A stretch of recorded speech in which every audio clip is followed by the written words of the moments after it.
Hi, my name is Dr. Jennifer McIntosh and I'm from the HumaniSE lab at Monash University in Australia. I'd like to start my presentation by doing an acknowledgement of country. We acknowledge the elders, past, present and emerging of all the land we work and live on, and their ancestral spirits with gratitude and respect. I acknowledge the people of the Kulin Nations, the traditional owners of the land on which I'm meeting with you from today. I'm going to talk about age bias in e-commerce. So starting with a little bit of background, I just wanted to explain why we might be looking at age bias.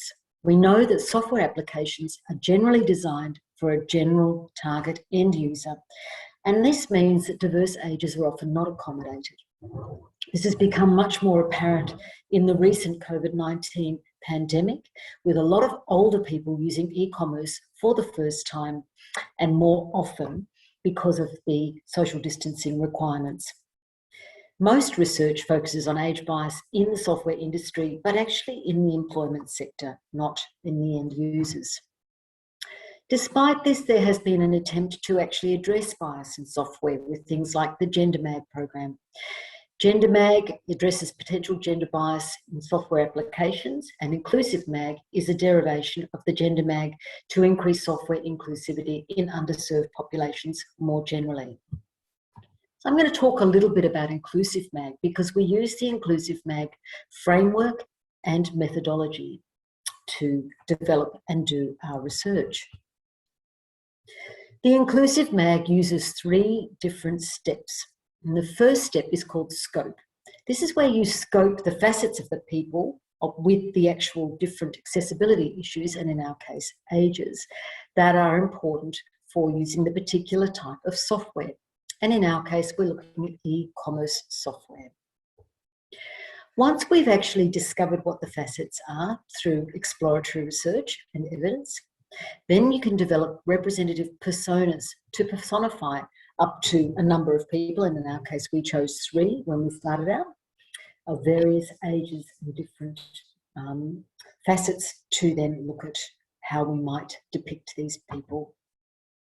Once we've actually sort of developed personas, then we can actually apply the personas to evaluate them for bias by using a cognitive walkthrough with other e-commerce software. So just starting with scope. First of all, our sample. We decided that by age, we would actually break this up into different generations, and we only included people who are 18 years and over. Generation and Z and Y were therefore joined together. Then we had Generation X, baby boomers, and the silent generation. The research suggested that facets such as technical proficiency, risk aversion, visual impairment, and attention are things that come up as being quite important with respect to age and software use. So we did qualitative interviews, a deep dive with different people from different generations to see what facets might come up with respect to their use of e-commerce. We also asked each person after the interview to actually use some e-commerce that we gave them, and we observed how they used them. The derive aspect was next. So once we'd done our qualitative exploration, our analysis was done using inductive thematic analysis of not only the interviews, but also of the observation. And then we looked at the facets that we had derived from the evidence, and we actually mapped that onto the thematic analysis and developed personas that represented each generation. After this, we did the cognitive walkthrough. Personas were then used to actually work as if they were real people from the representative age groups, and then they would actually be used to evaluate some common websites. We used Amazon and Alibaba as if they were real people, and in this way we could evaluate any potential age bias by group. What did we find? We found, first of all, we only got representatives from baby boomers, Generation X and Generation Z and Y initially, and then we went back and did a second round and managed to get people from the silent generation. When it came to looking at what facets came up that we were looking for, we found that risk was a common facet that came up in everybody. We also found that with the silent generation, there was quite a distinct difference. Risk, technical proficiency, and visual impairment were all facets that were affected in their use of e-commerce.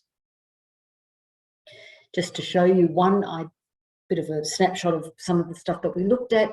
With technical proficiency, we looked at not only how much, but also the types of technology that was used. And with specifically e-commerce, we found that a big difference was with the silent generation, and none of them actually participated in any e-commerce at all. With risk, everybody did experience or at least assess and evaluate risk when they were using e-commerce. We found that everybody found ways to mitigate risk. And the three main ways that people mitigated risk was, one, by only choosing sort of large brands that they actually recognised and felt like it was a safe option. Security and privacy. People had different levels of comfort with using passwords, credit card details, banking details, and personal details, saving them onto websites. And trustworthiness. People often talked about whether or not they trusted a particular e-commerce website, particularly with respect to whether or not they were going to actually receive the purchases that they paid for.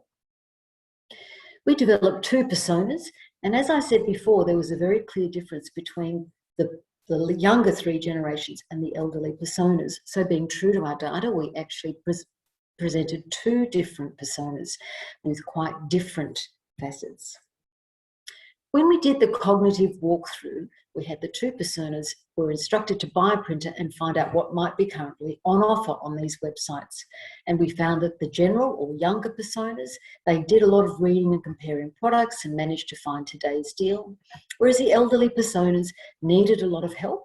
They had a lot of difficulty interpreting information, and we found that there was age bias, or at least they had limited technical proficiency to actually be able to use those websites effectively.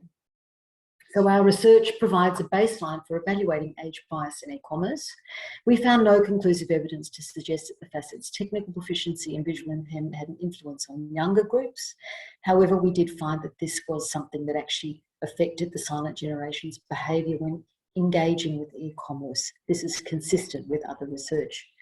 We would argue that augmenting ways to improve access for people with reduced technical proficiency who are risk averse and have diminished sight would greatly benefit not only older people, but other people with similar accessibility issues. However, to increase the validity of our results, we would suggest further research with a broader sample to gain more granular data and find some solutions to some of these issues would be a great asset.